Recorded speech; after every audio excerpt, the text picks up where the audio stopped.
Një premtim që nisi para zgjedhjeve të vitit 2025, po përballet sërish me filtrat e ngadalshëm të burokracisë shtetërore, edhe pse bëhet fjalë për një investim jetik prej 74 milion eurosh për Spitalin Klinik të Tetovës. Projekti për ndërtimin e 3 objekteve të reja ka ngecur në Ministrinë e Financave. Përderisa ministri Azir Aliu vazhdon me premtime, drejtori i Spitalit të Tetovës, Erzan Elezi, thotë se spitali ka krijuar një grup pune dhe ka dorëzuar në ministri projektin për ndërtimin e 3 objekteve të reja dhe rinovimin e 2 bloqeve, ati kirurgjikal dhe ati interstik. Ky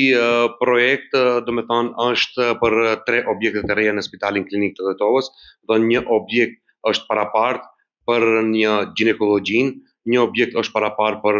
medicinën nukleare dhe një objekt është për repartin e infektivnës, psikiatrisë, dermatologjisë e të tjera.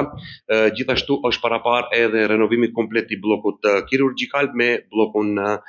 internistik. Sipas tij, ky projekt ka kaluar në Ministrinë e Shëndetësisë dhe tani ndodhet në Ministrinë e Financave, ku pritet që dhe atje të lëshohen mjetet. Nga 74 milion euro, vetëm 5% të këtyre mjeteve duhet të financohen nga ana e Ministrisë së Shëndetësisë, ndërsa 95% janë mjete nga Bashkimi Evropian. Sa në Ministrinë e Shëndetësisë kanë kaluar të gjitha fazat ligjore, tani është Ministria e Financave dhe shpresoj se shumë shpejt edhe atje do mund të realizojmë që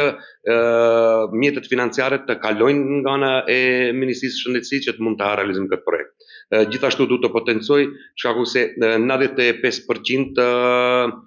të buxhetit të 74 milion financohet nga mjete evropiane, kurse 5% janë nga Ministria e Shëndetësisë. Premtimi i parë për investime në Spitalin Klinik të Tetovës u bë pikërisht para zgjedhjeve lokale të vitit 2025, që nga ajo kohë e deri më tani, vetë Ministri i Shëndetësisë Azir Aliu shpesh herë ka premtuar se ky projekt do të realizohet, por një gjë është e sigurt, nëse në Tetovë investohen 74 milion euro, Spitali Klinik i Tetovës do të bëhet një ndër qendrat klinike më moderne, jo vetëm në rajon, por edhe më gjerë.